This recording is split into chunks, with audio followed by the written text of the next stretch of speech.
Episode 1201 युद्ध की तैयारी। सभी प्रतिभाओं को सबसे मजबूत जादुई हथियार से लैस किया जाएगा और उन्हें प्राचीन देव शक्ति की एक बूंद से पुरस्कृत किया जाएगा। विपिन ने अपनी आंखें चौड़ी कर ली। ग्रीन फायर पैलेस में उद्धार था। उन जादुई हथियार को इकट्ठा करना आसान नहीं है, क्योंकि फायर पॉइंट्स एक्सचेंज कार्यालय में प्रचुर मात्रा में है। लेकिन क्या प्राचीन ईश्वरीय शक्ति की इतनी सारी बूंदें उपलब्ध है? उन्होंने आश्चर्य से पूछा। आखिरकार ग्रीन फायर वर्ल्ड के सभी दाव मास्टर युद्ध के लिए एकत्रित होंगे। यह काफ़ी आश्चर्यजनक होगा। यदि उसमें से प्रत्येक को प्राचीन ईश्वरीय शक्ति की एक बूंद से पुरस्कृत किया जाए तो उन्हें कम से कम 10,000 या यहाँ तक कि सैकड़ों हज़ारों की आवश्यकता होगी। यहाँ तक कि प्राचीन ईश्वरीय शक्ति की एक बूंद की श्वेत अजारक दुनिया में अमूल्य थी। क्या ग्रीन फायर पैलेस में इतने सारे थे? संसार मंदिर मास्टर और शून्य मंदिर मास्टर ने एक दूसरे को मुस्कुराते हुए देखा। ईमानदारी से कहूँ तो हमने प्राचीन ईश्वरीय शक्ति शून्य मंदिर की कई बूंदें जमा कर ली है। मंदिर के मास्टर मुस्कुराए। 10,000 की तो बात ही छोड़िए, हम इसकी सैकड़ों हजारों बूंदों भी खरीद सकते हैं, क्योंकि वे कीमत है। हम आम तौर पर उनका उपयोग नहीं करते, हम उन्हें ऐसे ही उपयोग के लिए बचाते रहे हैं। लड़ाई। विपिन आश्चर्य से हाँफने लगा। उसके अंदर गौरव के गुर्राए कि प्राचीन देव शक्ति की सैकड़ों हजारों बूंदें कैसे वहन कर सकते हैं। एक बूंद भी बनना कितना कठिन है। श्वेत अजारक दुनिया में प्राचीन देव कुल के अलावा कौन शक्ति की इतनी बूंद प्रदान कर सकता है? इस युद्ध के मैदान में वास्तव में क्या हुआ है? यह प्राचीन ईश्वरीय शक्ति की इतनी सारी बूंदें क्यों हैं? क्या यहाँ बहुत से प्राचीन देवताओं की मृत्यु हुई है? गौरव को बड़ा आश्चर्य हुआ। विपिन ने गहरी आह भरी। यह कोई आश्चर्य की बात नहीं है कि शमशार टेम्पल मास्टर ने सोचा कि ग्रीन फायर पैलेस की सफलता की संभावना 10% है। ग्रीन फायर वर्ल्ड युद्ध संरचनाओं में उच्च क्षेत्र के विशेषज्ञ थे। कठपुतलिया फॉर्माइटर भी थे, जो थोड़े समय के लिए जिन साम्राज्य के सम्राट का मुकाबला कर सकते थे। जिन फायर पैलेस के सभी संसाधनों के साथ उन्होंने वास्तव में 10% जीत हासिल की। हम उनमें विशेषज्ञों को हर कीमत पर उनकी युद्ध शक्ति में सुधार करने में मदद करेंगे। फिर यह उन पर निर्भर करता है कि वे युद्ध के लिए कैसे तैयार करेंगे। संसार मंदिर मास्टर ने आह भरी। महान युद्ध आसन्न था और ग्रीन फायर पैलेस इसकी तैयारी के लिए अपना सर्वश्रेष्ठ प्रयास करेगा। वे हर कीमत पर ग्रीन फायर वर्ल्ड की शक्ति में सुधार करने का प्रयत्न करेगा। इस बीच शमशार टेम्पल मास्टर और वाइट टेम्पल मास्टर का संदेश पाकर ग्रीन फायर वर्ल्ड में हर कोई दंग रह गया। ग्रीन फायर वर्ल्ड के प्रत्येक विशेषज्ञ और गुट ने सक्रिय रूप से युद्ध की तैयारी शुरू कर दी। संसार मंदिर मास्टर और शून्य मंदिर मास्टर ने यह स्पष्ट कर दिया कि यह युद्ध कितना महत्वपूर्ण था। यह युद्ध ग्रीन फायर वर्ल्ड की नियति निर्धारित करेगा। यदि ग्रीन फायर वर्ल्ड ढह गया तो वे सभी मर जाएंगे। इस युद्ध में कोई प्लान भी नहीं था। यह अस्तित्व के लिए एक हताश लड़ाई होगी। ग्रीन फायर वर्ल्ड के अस्तित्व के लिए प्रयास करने के लिए उनके पास अपनी जान जोखिम में डालने के अलावा कोई और विकल्प नहीं था। पूर्व के विदर्भ में शून्य मंदिर में विदर्भ के शासक अभी भी सम्राट जयसेन थे। उन्होंने तुरंत शिवाजी सम्राट की आज्ञा मिल गई दाव मास्टर स्तर से ऊपर के विशेषज्ञ, चाहे वह 36 प्रांतों के मेंशन मास्टर हो, सभी कुलों के विशेषज्ञ हो, या पूर्व के विदर्भ के एकांत विशेषज्ञ हो, उन्हें अपने मामलों को निपटना चाहिए और 1 वर्ष के समय में ग्रीन फायर पैलेस में इकट्ठा होना चाहिए। शून्य मंदिर के सबसे बड़े देश के रूप में पूर्व का विदर्भ एक विशाल क्षेत्र का दावा करता है। इतने बड़े देश की प्रबंधित करने के लिए बहुत बड़ी ताकत की ज़रूरत थी। फिर भी शिवाजी सम्राट ने देश में दाव मास्टर स्तर के सभी विशेषज्ञों से ग्रीन फायर पैलेस में जाने की मांग की थी। पूर्व के विदर्भ में प्रतिरोध की भूमिका निभाने वाले दाव मास्टर के बिना देश पूरी तरह से अस्त व्यस्त हो जाएगा। यह तत्व शिवाजी मास्टर और सम्राट जयसेन दोनों को स्पष्ट था। फिर भी शिवाजी महाराज ने अपना आदेश दे दिया। सम्राट जयसेन ने भी इसे बिना किसी हिचकिचाहट के लागू किया। जल्दी करो, दाव मास्टर अपने मामलों को तुरंत निपटाए और 1 साल के समय में शाही महल में इकट्ठा हो जाए। मेरे आदेश का उल्लंघन करने वाले को उन्हें मार दिया जाएगा। सम्राट जयसेन का आदेश निर्णायक था। देश में किसी को भी उसकी अवज्ञा करने का साहस नहीं होता। इस प्रकार दाव मास्टर स्तर के ऊपर के सभी विशेषज्ञों ने अपनी तैयारी शुरू कर दी। 1 वर्ष के भीतर सभी शाही महल में एकत्र हुए। सम्राट जयसेन के नेतृत्व में ग्रीन फायर पैलेस के लिए रवाना हो गए। 4 शीर्ष कुलों, प्राचीन राक्षस कबीले, रक्त असुर कबीले, पायथन कबीले और रक्त फिनिक्स कबीले के दाव मास्टर स्तर के विशेषज्ञ संसार महाद्वीप में एकत्रित हुए थे। उसमें से लगभग 1000 लोग और 4 शीर्ष कुलों के नेताओं ने नेतृत्व में हवा में मंडरा रहे थे। एकांतवास में गए कुछ विशेषज्ञ भी मौजूद थे। 2266 गुरु और हमारे प्राचीन राक्षस कबीले के 3 दिव्य गुरु युद्ध के लिए आए थे। दिव्य गुरु दक्ष ने तेज आवाज में कहा। उसकी आंखें ठंडी और गंभीर थी। हमारे रक्त असुर कबीले के 241 दाव मास्टर और 4 दिव्य मास्टर सभी यहाँ हैं। कबीले के ऊपरी बुजुर्ग सालोनी की आवाज़ हवा में गूंजती है। वह असुर भगवान रोशनी के शिक्षक थे।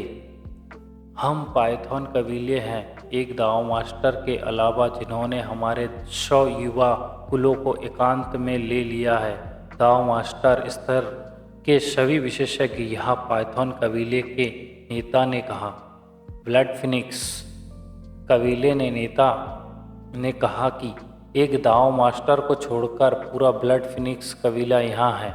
इस युद्ध में एकमात्र अंतर ग्रीन फायर वर्ल्ड और जिन किंगडम के बीच है। कृपया ध्यान रखें कि दक्ष ने उन्हें एक अनुस्मारक दिया था। 4 शीर्ष कबीले कभी न खत्म होने वाले संघर्षों में लगे हुए थे, चाहो वह खुले में हो या गुप्त रूप से, और यहाँ तक कि हत्या की लड़ाई में भी शामिल हो गए थे। हालांकि अब वे पूरी तरह से एकजुट थे। यह सब ग्रीन फायर वर्ल्ड के लिए था। दक्ष के आदेश के साथ 4 शीर्ष कुलों के श्रेष्ठ और दाव मास्टर तुरंत ग्रीन फायर पैलेस के लिए रवाना हो गए। ग्रीन फायर वर्ल्ड के अकेले विशेषज्ञों को भी युद्ध के बारे में संदेश मिला। एक भव्य महल के अंदर 10 राक्षसों एम्पीरियन पैटिक के सामने श्रद्धा से घुटने टेक दिए। मैंने हमेशा के लिए प्रभाव या नियंत्रण से दूर अकेले ही काम किया है। ग्रीन फायर पैलेस ने मुझे बार बार आमंत्रित किया था, लेकिन मैंने इसे ठुकरा दिया। लेकिन इस बार मैं मना नहीं कर सका। जब 80 वर्षों में जिन किंगडम के विशेषज्ञ आएंगे तो पूरे ग्रीन फायर वर्ल्ड को सख्त संघर्ष करना होगा। यह हमेशा के लिए ढह जाने योग्य, ये कोई अन्य विकल्प नहीं है।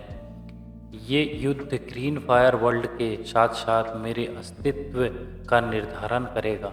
ग्रीन फायर वर्ल्ड का कोई भी कृषक इस युद्ध में लड़ने से बच नहीं पाएगा। अपने कई वर्षों तक मेरा अधीन काम किया है। हमारी सफलता की संभावना मात्र 10% है, लेकिन क्या आप मेरे साथ ग्रीन फायर जाने में इच्छुक हैं? पैट्रिक आर्ट के 10 संरक्षकों को देखा। हम करने को तैयार हैं, जैसे कि उसकी तेज आवाज गूंजी। अध्याय 1202। भाई फिर से एकजुट हुए। इस युद्ध को कोई भी टाल नहीं सकता था और न ही टालना चाहेगा। केवल 1 वर्ष के भीतर ग्रीन फायर वर्ल्ड के विभिन्न कुलों से विभिन्न दाओ मास्टर्स एक के बाद एक ग्रीन फायर पैलेस में पहुंचे।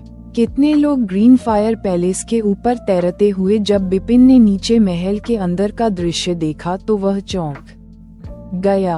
अपनी आत्मा की धारणा सीमा के भीतर उन्होंने महसूस किया कि यहाँ 10,000 से अधिक दाओ मास्टर्स थे और इससे भी अधिक आने वाले थे। यहाँ 100 से अधिक दिव्य गुरु भी थे। ग्रीन फायर वर्ल्ड की लगभग सभी शक्तिशाली ताकतें यहाँ एकत्र हुई थीं। अब उनमें से बहुत सारे हैं, लेकिन युद्ध में कितने जीवित बचेंगे? बिपिन ने पूछा। हम ये भाग्यशाली होगा यदि उनमें से 10% भी युद्ध में बच गए। यदि हम हार गए तो पूरी ग्रीन फायर वर्ल्ड नष्ट हो जाएगी और यहाँ हर कोई मरने के लिए अभिशप्त है। भाग्यशाली बचे लोगों को अनंत अराजक दुनिया में जाना होगा, गौरव ने उत्तर दिया। यह वहाँ खतरनाक है जहाँ अनगिनत डाकू खुलेआम घूम रहे हैं। अगर वे इधर उधर घूमते हैं तो 10 दाव मास्टर्स में से एक के लिए भी जीवित रहना मुश्किल होगा।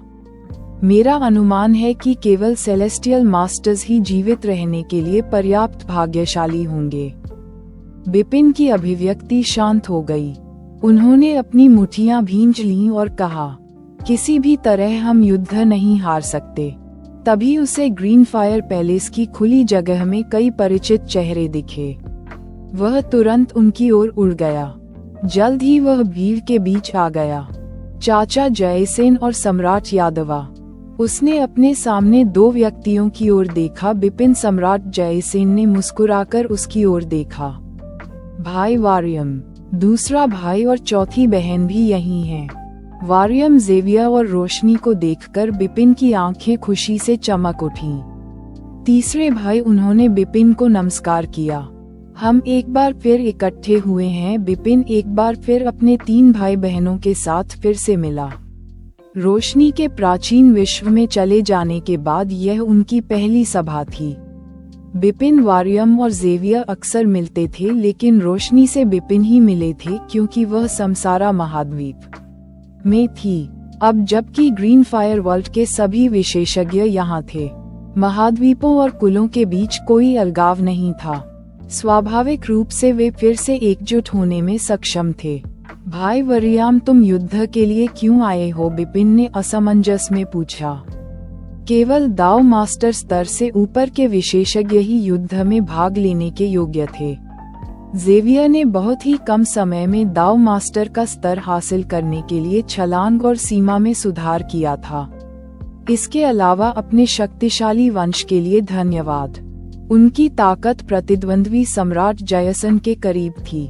रोशनी असुर रक्त असुर कबीले का स्वामी एक दुर्जेय प्रतिद्वंद्वी था। इसके अलावा अपनी असुर आंख की बदौलत उसने कई विशेषज्ञों पर नियंत्रण स्थापित किया। वह आसानी से ग्रीन फायर पैलेस की मुख्य ताकतों में से एक थी। बिपिन ने महसूस किया कि वारियम अभी भी शाश्वत दायरे में है, शायद पहले या दूसरे स्तर पर कमजोर है। दुर्भाग्य से इटर्नल रियल्म विशेषज्ञ इस युद्ध में कुछ भी नहीं ला सके। वरियाम ने मुझे मुस्कुराने के लिए मजबूर किया। मैं नहीं चाहता था, लेकिन मेरे मालिक ने मुझे यहाँ आने के लिए मजबूर किया। तुम्हारे गुरु? बिपिन तो अवाक रह गए। तभी ग्रे फ्रॉक पहने एक अनुभवी बुजुर्ग इत्मीनान से उनकी ओर बढ़े। उन्होंने विनम्रतापूर्वक उनका स्वागत किया। आपसे मिलकर अच्छा लगा पैलेस मास्टर बिपिन। बिपिन ने भौहें चढ़ाई। कीमिया मास्टर? ये कीमिया मास्टर श्यामू वरियाम के गुरु थे। उन्हें प्राचीन विश्व में शीर्ष कीमियागर के रूप में भी स्वीकार किया गया था। पैलेस मास्टर बिपिन, कृपया मुझे श्यामू कहकर बुलाएं। मैं ग्रीन फायर पैलेस में कीमिया मास्टर की उपाधि सहन नहीं कर सकता, श्यामू ने कहा। बिपिन ने आंखें झपकाईं और हंसी रोक ली। श्यामू ग्रीन फायर वर्ल्ड के शीर्ष कीमियागर के रूप में प्रसिद्ध थे, लेकिन उनकी प्रसिद्धि इतनी दूर तक फैली हुई थी कि अनगिनत राक्षस थे जिन्होंने ग्रीन फायर पैलेस में इतना लंबा जीवन जिया था। उन सभी ने अमृत को परिष्कृत करने, संरचनाएं बनाने और हथियार बनाने में प्रभावशाली योगदान दिया था। अकेले अमृत शोधन में कम से कम 5 ऐसे थे जो श्यामू से अधिक कुशल थे। श्यामू स्वयं इस तथ्य से अच्छी तरह परिचित था और इसीलिए उसने नाम से संबोधित करने का अनुरोध किया। वरिष्ठ श्यामू, वरियाम अभी भी शाश्वत लोक में हैं। आपने उन्हें यहाँ क्यों भेजा? बिपिन ने आश्चर्य से पूछा। सच कहूँ तो मैंने उससे कहा था कि यहाँ युद्ध के लिए नहीं बल्कि रॉयल राज पैलेस, श्यामू ने कहा था। रॉयल राज पैलेस? बिपिन दंग रह गया। रॉयल राज पैलेस युद्ध के मैदान पर पैदा हुआ महल था जिसने ग्रीन फायर पैलेस और जिन साम्राज्य के बीच एक क्रूर युद्ध शुरू किया था। रॉयल राज पैलेस के जन्म में श्यामू भी शामिल थे, लेकिन चाहे सभी ने कितना भी संघर्ष किया हो, कोई भी रॉयल राज पैलेस पर दावा नहीं कर सका। लड़ाई व्यर्थ लड़ी गई।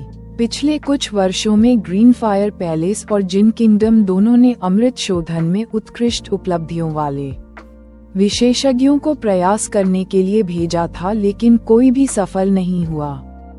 ठीक वैसे ही रॉयल राज पैलेस उस युद्ध भूमि पर मौन खड़ा था। सीनियर श्यामू, क्या आप खुद रॉयल राज पैलेस की परीक्षा लेने की योजना बना रहे हैं या भाई वरियाम को वहां भेजने की योजना बना रहे हैं? बिपिन ने पूछा। ऐसे कई मजबूत कीमियागर थे जो असफल हो गए थे। मैं खुद जानता हूं कि मैं इसके लिए पर्याप्त मजबूत नहीं हूं, लेकिन मेरा शिष्य ऐसा करने में सक्षम हो सकता है, श्यामू ने कहा। भाई वारियम, बिपिन और भी अधिक हैरान थे। वारियम कैसे सफल हो सकता था जब श्यामू और अन्य दिव्य गुरु जो अमृत को परिष्कृत करने में अच्छे थे विफल हो गए थे? बिपिन वास्तव में संशय में था। बिपिन ने उसे ऐसा करने दिया। हो सकता है कि कोई अवसर उसका इंतजार कर रहा हो, गरीब ने कहा। बिपिन को और भी आश्चर्य हुआ। गायब, क्या तुम्हें भी लगता है कि वरियाम रॉयल राज पैलेस की परीक्षा पास कर लेगा? मैं दूसरों के बारे में नहीं जानता, लेकिन मुझे लगता है कि छोटे फैटी को मौका मिल सकता है, गौरव ने मजाक में कहा। ये छोटा फैटी काफी दिलचस्प है न? दिलचस्प? बिपिन असमंजस में थे। गौरव ने व्यंग्य किया। उसने खुद को अमृत में परिष्कृत किया, क्या वह दिलचस्प नहीं है? उसने खुद को एक अमृत में परिष्कृत किया। बिपिन आश्चर्यचकित था कि आपका क्या मतलब है? उसका चेहरा उदास हो गया। वरियाम उसका भाई था और उन कुछ लोगों में से एक था जिनकी वह बहुत परवाह करता था। गायब हंसते रहे। आराम से करो, छोटा मोटू ठीक हो जाएगा।